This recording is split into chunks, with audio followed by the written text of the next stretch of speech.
Hey everybody, how's it going? I had to do this video to respond to some troll. Basically, that's what motivated me to do this video. I misspoke on one of my last videos. You know, I was in the Air Force for a while. I worked specifically directly with F-16s for a year, for decades. Decades. I'm not awake. It's 7:30. Yeah. So anyway, I cannot speak yet this morning. All right, that's how I start a lot of these, and then I kind of get going. I was a crash fire rescue firefighter for 5 years, stayed active duty full time, and then I worked in public affairs as a multimedia journalist, photographer, and videographer. So I did about a total of 15 years in the Air Force. I misspoke on one of my last videos. I did a Q video, and I saw a photo of a couple of F-15 Eagles, F-15 Eagles, and I saw some other news that a plane had crashed in Florida, and I thought maybe those guys went out for the alert, shot that plane down, and I said, I don't know, this is just a guess. I saw these two pieces of news at the exact same time. It seemed coincidental. What do you people think? And this guy, you know, most people leave positive comments. This guy said, this doesn't bode well for your credibility, talking about this. And I thought, yeah, God, yeah. Anybody that worked in maintenance or fire department, you know, would immediately pick that apart. But sometimes people misspeak. I notice a lot of these people that have something negative to say. I go to their account. They have 0 videos. They have 0 subscribers. They have nothing, a fake name, no photo. So they're most likely just some kind of paid troll or AI, something like that. Oh, who knows? But I thought I'd go through these photos, and it actually turned into something positive, because this video actually will show some younger people out there that are thinking about going into the fire service. Different option other than going just through the city academy, just through the county academy, going through all the civilian type fire stuff. You can go to the Air Force, the Army, the Marine Corps, Coast Guard, any of those. Get a guaranteed job as a firefighter, get a signature from your recruiter saying that you will return from basic training to go to Lewis F. Garland Fire Academy. You can do it. I did it a long time ago. You can get your job guaranteed. It's not going to be easy. There's some waiting time. There's different things you have to do. And before you go into the military, you must read the entire Constitution, because you're going to hold up your right hand and swear to defend it with your life, and you have to understand what's on that. And you also have to start to learn a little bit about politics. Politics and government. Learn a little bit about that, and learn some public relation skills. And be aware that in any large group, there are good guys, bad guys, and people stuck in the middle that are unsure of really what's going on, just doing their job. Any large group, there's always somebody trying to take it over for power. And then there's the good guys that are trying to stop that, and there's always a constant battle. I don't care what large group it is, if it's a corporation, if it's a government entity, you know, I don't care if it's the FAA, I don't care if it's the IRS, I don't care if it's the police department. Wow, sounds like a pebble just hit my front window. Learn all of that. I don't care if you're 16, 17 years old, and after high school you're thinking about going into the military. All of this stuff's available on the internet, all of it. Educate yourself before you make this huge decision. But that being said, I'm clearly not anti-military. I'm going to basically do an infomercial for this school. Now, I went to this school. I signed my name in 1999 and then went to school 2001. Was it 2001? I can't remember. I can hardly remember how old I am lately. Uh, I started the fire academy on my 25th birthday, actually. Let's see, I'm just checking my thing here to make sure. Hopefully you can hear me okay. I don't have my microphone. All right. Anyway, I started the fire academy on my 25th birthday here. Yeah, I'm going to switch this over. So this is this is Goodfellow Air Force Base, San Angelo, Texas. 312th Training Squadron, and they have two different things going on here. They've got the Fire Academy, and then they've also got the Services and Scientific Applications Specialists. Those guys are Intel. They just doesn't say Intel. They train Intel. They might be creeping around your dorm a little bit while you're there, but I don't know. Maybe they're just practicing. Just don't make them mad and get targeted. Anyway, we'll not make that video about this video about that. Although this is that AFSC here. If anybody wants to research that. All right, you can screen freeze that if you want to check that out. All right, so what I have here is a stack of photos from the fire academy. When I went, I took always on my bunker gear. Every day I took a portable or a disposable camera, just a little Kodak disposable camera. Sorry, I've got my window open, and I live in the flat path. So, hey, we're talking about airplanes. That'll be, just part of the video. Add some whatever background noise. Damn it, I lost track with that airplane going over. So anyway, this is Lewis F. Garland, Fire Academy. Oh yeah, I was talking about my disposable cameras. Just take a disposable camera, put it in my pocket, take it to school every day. I took a couple of the panoramic disposables, got those, put it all in a book when I got home, and I'd like to take photos since I was a little kid. My grandma gave me this camera up here when I was in like 2nd or 3rd grade, something like that. And then I've been interested in cameras and photography ever since. So I'll start with these photos, or else this video is going to be like 2 hours long. All right, people, let's see here. Let's see if I did this right.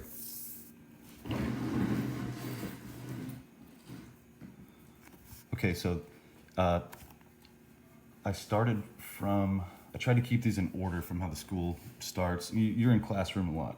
I didn't want to take photos of the classroom because you can picture a bunch of people in different branches of the military sitting in a classroom with an instructor. It looks the same for everything.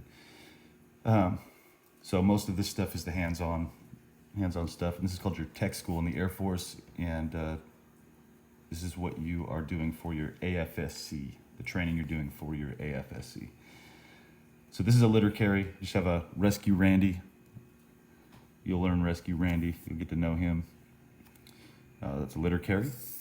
All right. I'm not going to get into too much detail in these. I started doing this video yesterday, and I got into too much detail, and it went forever. So these are dummy drags.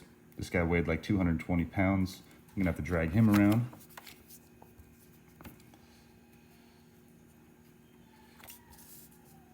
More dummy drags.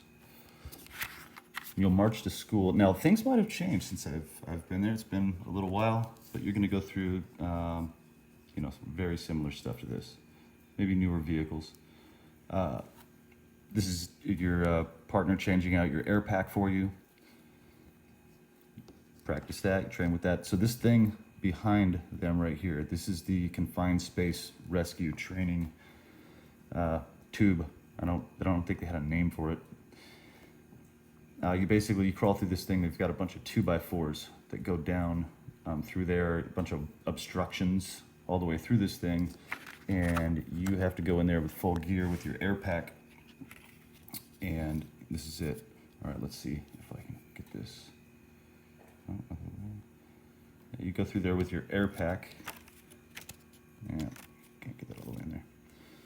And you get to a certain point where you have to take your air pack off and you have to push it through and then wedge your body through these boards that it's pushing on your chest. You have to wedge your body through that, get through that, get through the end. You can see it gets smaller towards you go to the as you get to the end, and then you have instructors outside banging on it and yelling and screaming while you're going through it. So that's fun. I used to think I was claustrophobic. It's just mind over matter. I still don't like it, but you know, if you have panic, that doesn't help anything. All right, this is everybody getting ready to go do ventilation training. So when there's a fire, you want to ventilate it. You want to get all the smoke out of there. If there's people in there, well, let's see, that's just me standing out there. We're smoking up the building. I think that was peanut oil we'd use. I can't remember. It's been a while. I always think peanut oil, isn't that what McDonald's uses for their French fries? We could use this in the kitchen for dinner tonight. But I never tried that. Yeah, we're still ventilating, or I'm sorry, we're not ventilating yet. We're still starting up the smoke machine, getting that smoked out. All right, here we made it onto the roof. Let's back out a little bit. All right, made it onto the roof. We're about to breach the roof with an axe. There's different ways you can breach a roof. With an axe, with a K12. That's a circular saw, usually with a diamond carbide tooth blade on it, or a chainsaw. I can't remember if I said that. Anyway, so yeah, we're just practicing cutting those holes out of the roof there, and then you do positive pressure, negative pressure ventilation. So you put a fan in one window, open the window on the other side, push that smoke out, and you can see better.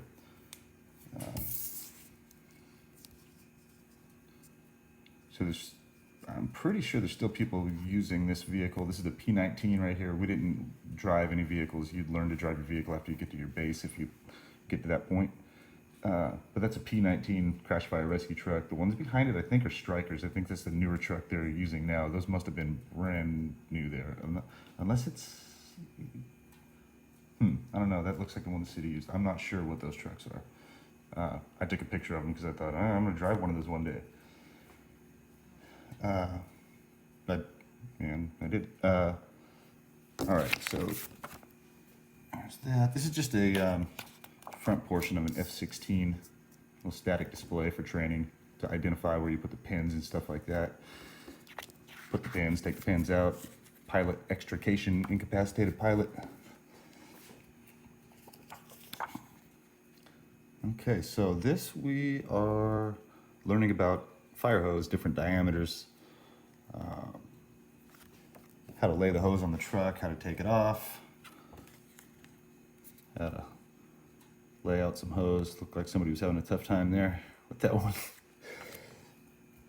And yeah, here's your hose rolls. You grab a roll, and this one's kind of fun actually. You just whip it and get that thing to unroll all the way out in one motion, basically. All right, got everything hooked up, got water going. That's out on the training ground. They've got a bunch of different stuff out there. That's me. So I'm guessing somebody grabbed my camera and took a picture of me. Or I said, hey man, can you take a picture of me, prove I was here? Some weird stuff happens in my life. I need some proof. This is just learning to use the fire hose. The fog nozzle, it's your bail on the top, and then you've got your buddy behind you because there's a lot of pressure. So learn how to stand.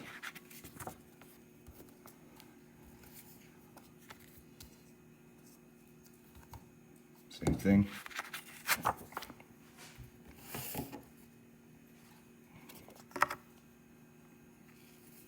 Same thing on the fire ground. Got some sprinkler stuff going.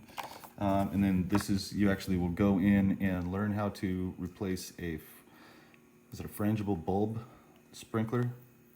It's been popped So you go into, business, the sprinklers are going off, you got to go in and stop it to help save some of the property. You go in and do that. And I can't remember if we messed up something or this was just part of our training, but we were doing push-ups in there and with the sprinklers going on. Soaking wet, bunker gear, I don't know, 100 push-ups or something like that. It was good training. I'm serious, it was to do it again. Okay, so this is live burns. They have these structures and they have propane. And you go in, they light up the propane, you practice your fog patterns and where you're gonna shoot your water. So that's just starting up. I'll flip through these a little quicker because there's several of them. But hey, if you're thinking about being a firefighter, you might like this. This is showing you how the fire rolls over the ceiling.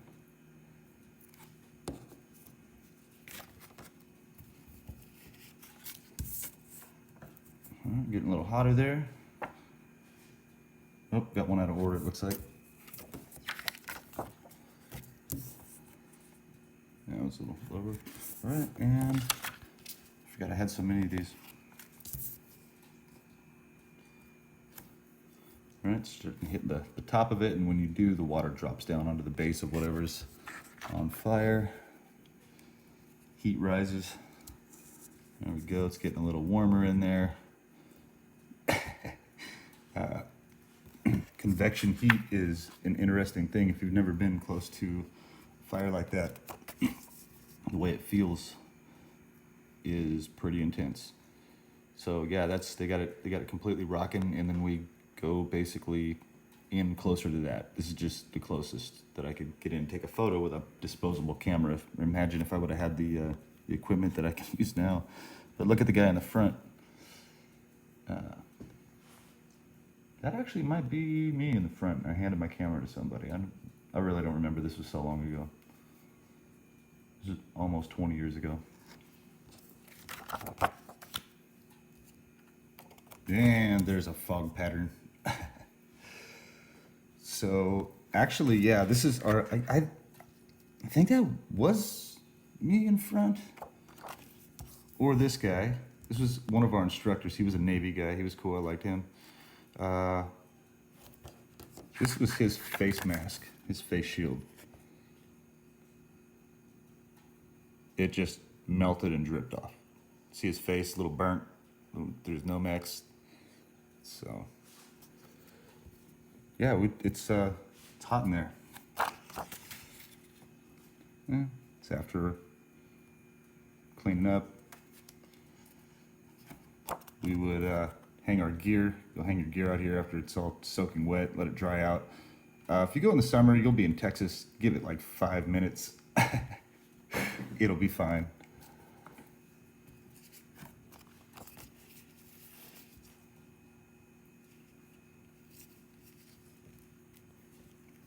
Can't really get my camera out here all the way. Okay, yeah, there we go. Well, that's not good. All right, doing the best I can here with all this. Kind of old school. Just out on the fire ground, training ground. Go through this building. You do searches for victims.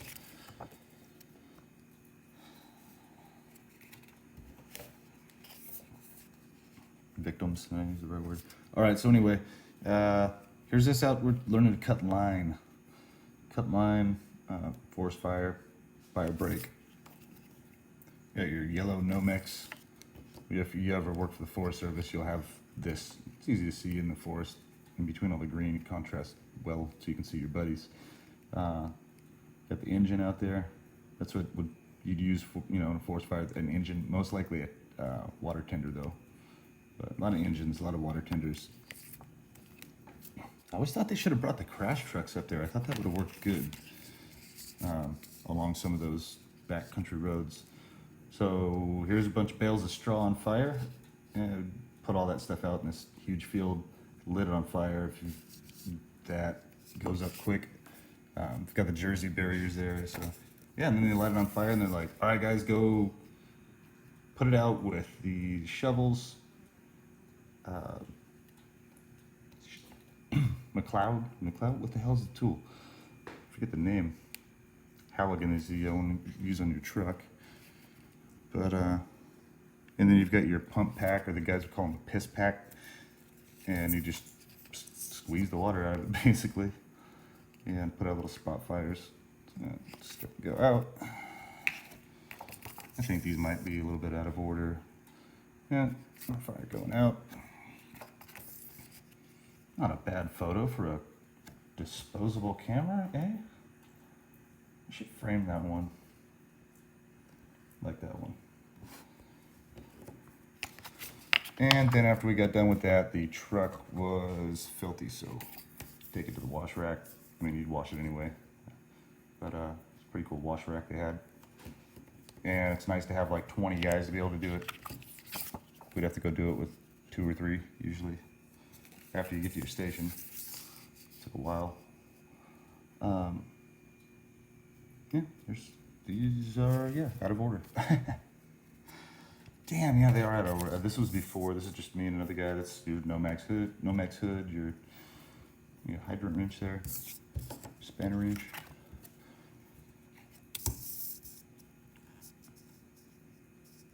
It's the chief. This guy was a Navy chief. That's the guy I was just talking about. I think that burnt his face mask off. Was that a different guy? No, I think that's some guy.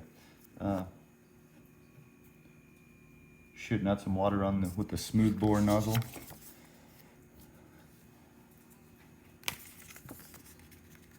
And just me and one of the dudes. I think this guy's name was Gibbs.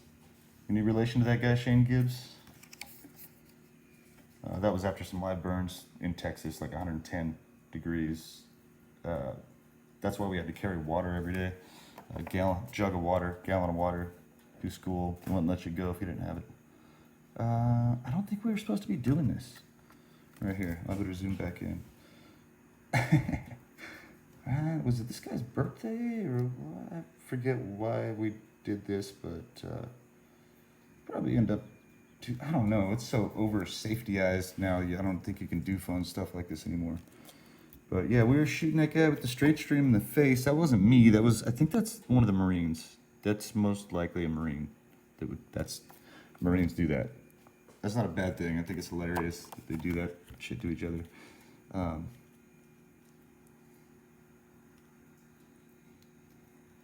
I'd go work with some of those guys for a couple weeks.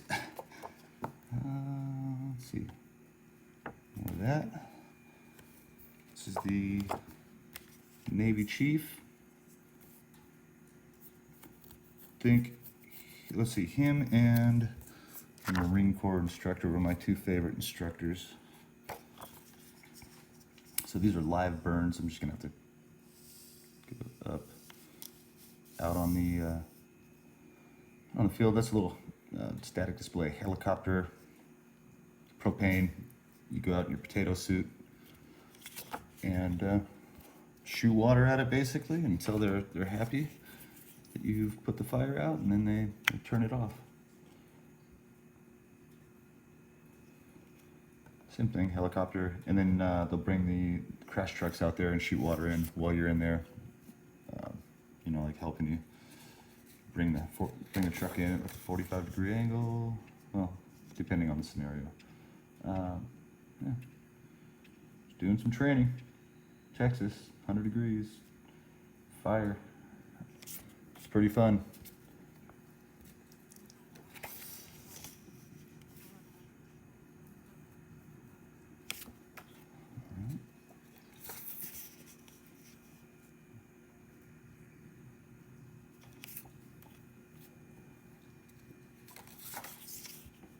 Cool thing about YouTube is if you like one of these photos, you can just go ahead and pause it and check it out. Zoom in.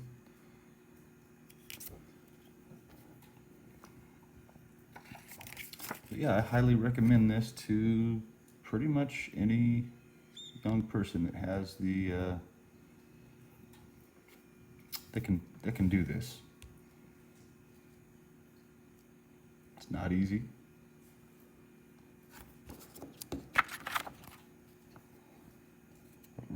nothing worth doing is easy. I mean, check this out. Look how fun that looks.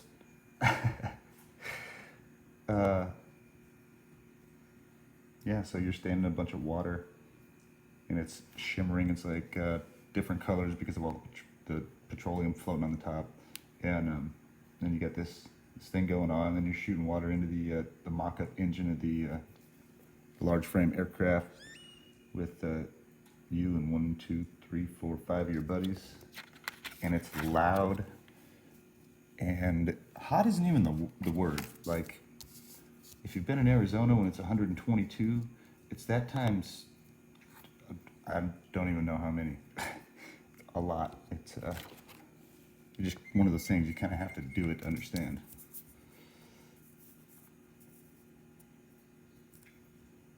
Oh, in the foreground. So if that looks fun to you,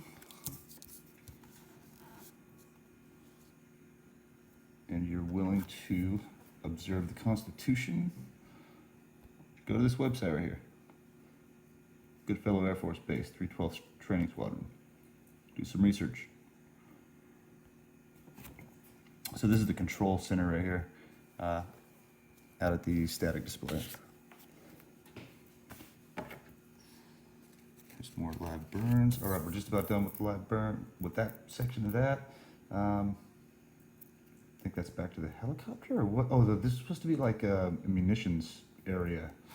So you just practice different scenarios, like what you would do, because you don't fight every fire the same. You can't spray the same stuff on every fire. You can't treat every fire the same way. It's all like life. It's just different every freaking time.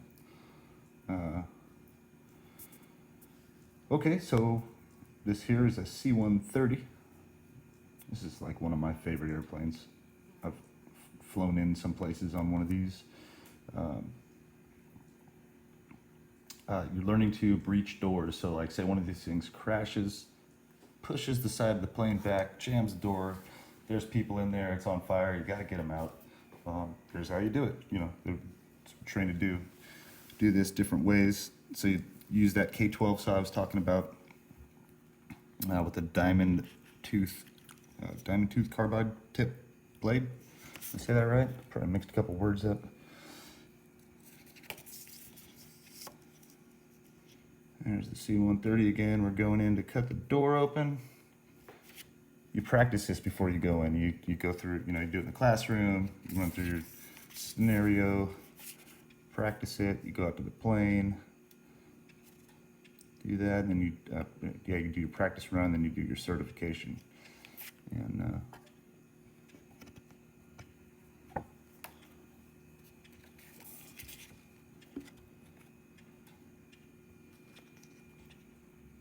get the rescue truck, a couple crash trucks, a couple P-19s out there, staged like they would be for, actually no, they would be staged a little bit different. Those guys aren't at 45s, they're parked weird. So this is the K-12 saw. That instructor, man, I think that guy was Marine Corps or Army, I can't remember. That's me, that's moi, cutting open the door of a C-130 there. To the guy that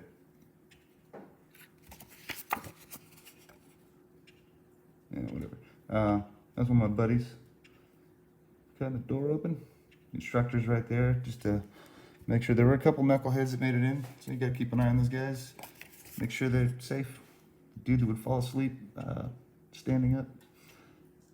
Just more cutting the door open, peeling it back, trying to get in there and get the people, get Rescue Randy. Let's see here.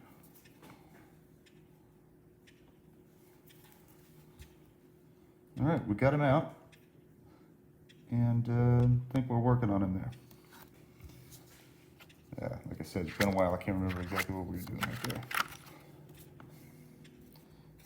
And I recognize this dude. I was just wondering, I was like, wait, how many of these are in here that you can actually see my face so people don't say like, oh yeah, all right, that's you. This is in the flight deck of a C-130.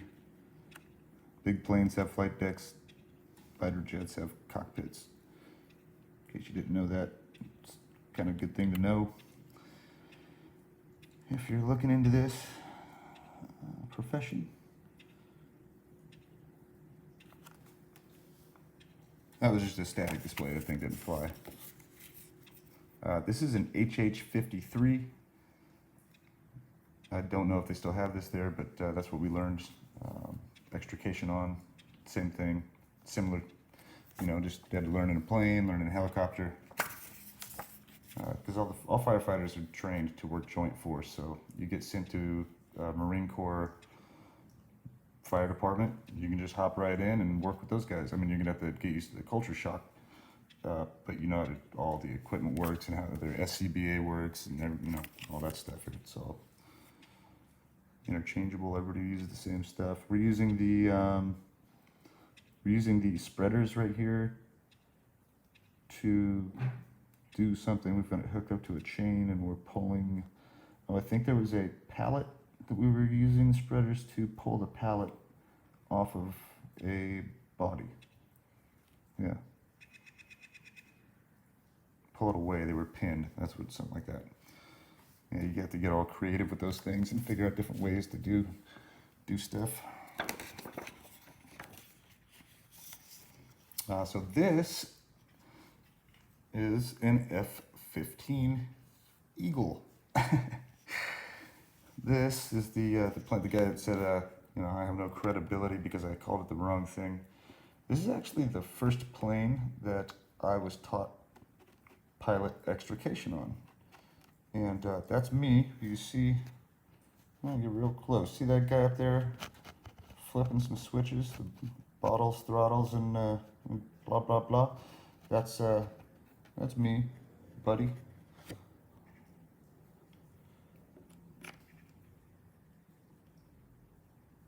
Okay. Yeah, when a jet comes in, say a pilot's incapacitated, he can't turn the thing off by himself. You've got to go out, turn the thing off for him, then you got to get him out of there and then give him medical attention. So this is that training for that. And then after I learned on this aircraft, I got to my base and we had F-16, so I learned all over again. You know, there's completely different things. This thing has a brake behind this back window. You can't, if you go on that, the pilot wakes up, pulls his his emergency shit. That brake is going to pop up and you're going to go flying. There's all kinds of stuff. This jet doesn't have hydrazine on it. I don't know if I'm not supposed to talk about hydrazine. I don't think it's classified. You can look it up on, you can just Google hydrazine and it tells you what it is. But, gosh, to think about that stuff for a minute, there's nothing you need to worry about because all this stuff is online. Like the most classified thing they ever told me not to talk about, I was at an air show like a year later and civilians were doing this thing at the air show that they told me not to do. And I was like, wait a minute, this makes no sense. So guess that wasn't too big of a secret.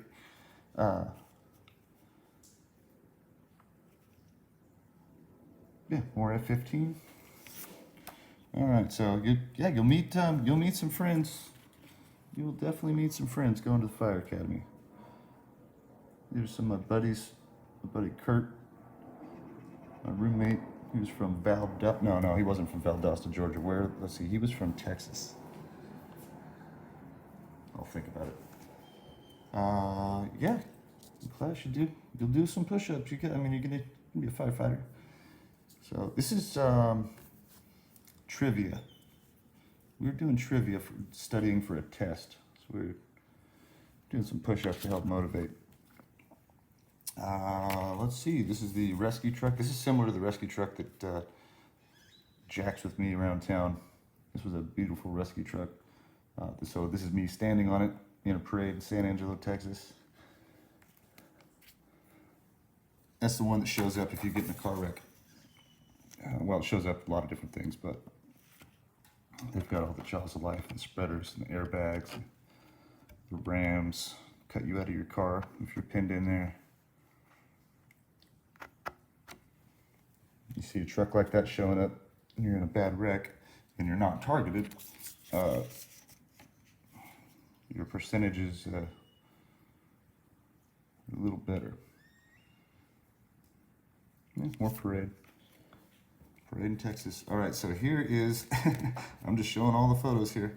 You'll get to go out after school. You'll get to go out and, so there's a place in I don't know if it's still there, but there's a place in San Angelo, Texas. Here, I'll move this back here. I'm standing up doing this. There was a place in San Angelo, Texas called Graham's, and it was this big nightclub place, and it was like 5 or 6 different bars. And it was like the hip hop bar, the country bar, the karaoke bar, the rock bar. I forget all of them, but you'd walk from one room into the other, and the sound would just, you'd be like, you'd stop, go in the next room, and you hear that room. The acoustics were awesome. They just happened to have Vanilla Ice when he became a rapper. It was like a rock rapper playing at this place. It was a good show. I sound like I'm kind of making fun of him, but it was just funny. 20 years ago, I'm at a Vanilla Ice concert. I guess I should put this photo down here. And I happen to have my camera with me. So Vanilla Ice is up there somewhere. These chicks are digging it. Everybody's throwing peace signs, having a good time. And let's see, I got another one. Just people. I don't know what I was doing. I think that's his legs. Yeah, I think I aimed a little low. So there's Vanilla Ice's legs. So you go out and do stuff, go to concerts. I mean, if you're into meeting beautiful women, Texas, I don't have to say much more than that. I don't know if you've ever been there. So Goodfellow Air Force Base is the 17th Training Wing. So just a static display. I don't even know what aircraft that is. No idea. That is an F-15. My son came out to Texas to visit, and hung out, took him out to the base, showed him around, let him check out the helicopters. That's that HH-53, I'm pretty sure, that we trained on. I think, or maybe that's not, I don't know. Been a while. Another F-15 Eagle. Look at me with the red hat and the red thing on my shirt. No clue. And red shirt, great. So, but anyway, I took my son to Lake Nasworthy. Fed the ducks, went fishing. The locals call that place Lake Nastyworthy. It's just a little muddy. So, yeah, we went fishing. He's 22 now.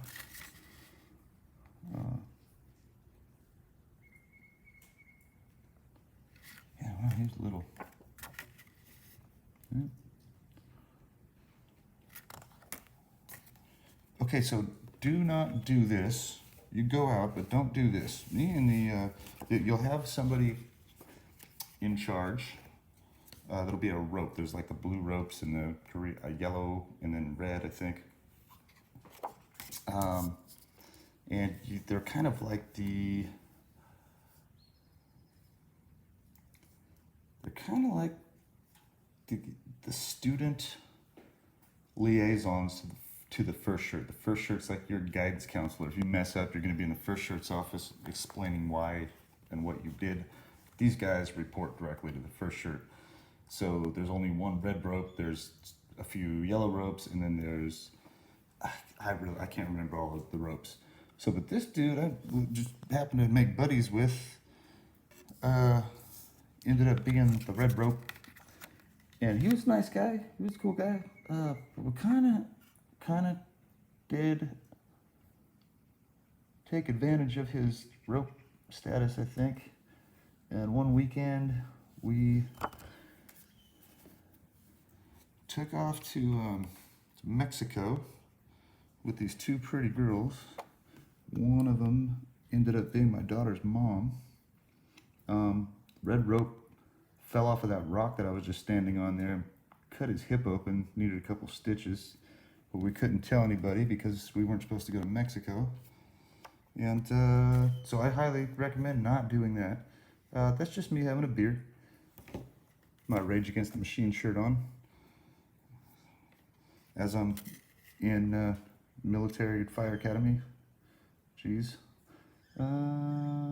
Riding a bull in Mexico. So I'm gonna explain why you shouldn't do this. And yeah, I wasn't that drunk in this. I just was goofing around. We'd have like a couple margaritas. This is actually in a place that Clint Black wrote a song about, and they just play that song over and over and over and over. This is an electric chair. You sit there, and it's got copper coils on it, and you sit there and see how long you can take it before you have to let your hands go. Mexico. All right, so you'll probably meet people like this in Texas. I highly recommend it. Some interesting people. This guy was from. Oh man, I can't remember where he's from. It's my buddy Kurt. I can't remember where he's originally from. This guy's from Texas. I mean, I can't tell. I think he killed that rattlesnake on his hat. But yeah, you'll meet some interesting people. There's a bass club. They have cheap beer. I don't know. Don't go there and drink too much. Go there and study. But you go out and have a little bit of fun while you're there. All right, so here's me and Kurt at the lake, and this is what I'm going to say. You know, like, listen to what they tell you if you go to this fire academy, if you go to one of these schools. So we were at the lake this day. We were having a good day. There was a couple of our buddies were there, Twig and Rossman. They both lived in the dorms. Twig lived probably 3 doors down from me. And we were told not to go off base and, you know, go to certain places and stuff like that, or to go drink. You know, I think these guys were even underage. I was old enough to drink, so it was no problem. But these guys, I don't think were old enough. They were back there swimming. We were jumping off this tree into the lake, you know, the whole day having a good time. And then Twig and Rossman decided to go to Six Flags. And I think they'd been drinking. Rossman had gone to Special Forces training, and I think he washed out when they drowned you, I guess the story is. In that part, he was like, no, I'm not doing that. So he ended up going to Fire Academy. But he was an awesome guy. I liked him. And Rossman, they're both good dudes. And this flag at half mast was for when they died. They got in a head-on car wreck, and they passed away that week. I think it was like the day after we were at the lake. And so we had a ceremony for them and everything. Their fire gear, and that was that day. So if you get there, you know, and you do go to you got a lot of stress, and you're like, man, I want to go hammered, and I want to go out of town, and I want to go do all this stuff. Just remember that story this old dude told you about that. Those guys, you know, they didn't get a chance to graduate, didn't get a chance on life, so. All right, so I made it through Fire Academy. This is back way later. At the airport, it's me driving the P-19, shooting some water. I took my son out to the base and drove him around a little bit. Kids love fire trucks. That's the P-19 again. I'm pretty sure they're mostly replacing that. But that's the water tender 7 over there.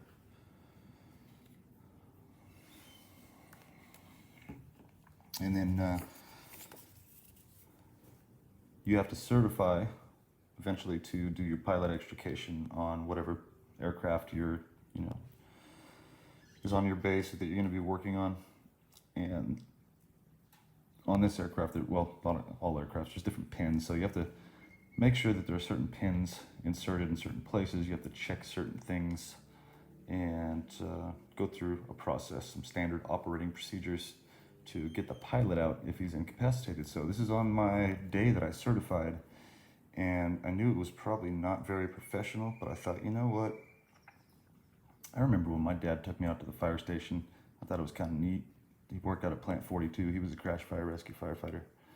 And I remember going out there, but I didn't remember seeing anything like this. And I thought, I wonder if they'll let me bring my kid out here. And I just said, do you guys care if I bring my son out so he can see me certified to extricate pilot on the F-16, shut down a fighter jet? I think that'd be cool. And they were like, yeah, actually, you know what, man? Bring him out. He can ride on the chief's vehicle with you. And so that's my kid right there with me. He got to see me do that. Got qualified that day. Pretty cool day. All right, so that's going to be some of your experience at Fire Academy if you go. All right, I think I lost a camera here. Oh, my other camera died. All right, so we'll just go back to that. Hey, we'll go to this. All right, so that was a response to trolls and a little education for young people interested into going into a profession in the military. That is, you're not always holding a gun, just holding a gun. You're learning some medical stuff. You're learning how to help people. Nothing wrong with the just holding a gun positions. They need those guys too. But it's something a little bit different. There's all kinds of different jobs there. Like I said, before you go in, make sure you read the Constitution and make sure that when you hold your hand up and swear to protect it, that you never violate that, even if you're given an order to do so. And keep a copy of that in your back pocket your entire career. Everybody have a good day. Thanks for listening. Good luck. Send me questions about any of this stuff if you have any. I'm not too current, but I still remember, a little bit. Have a great day.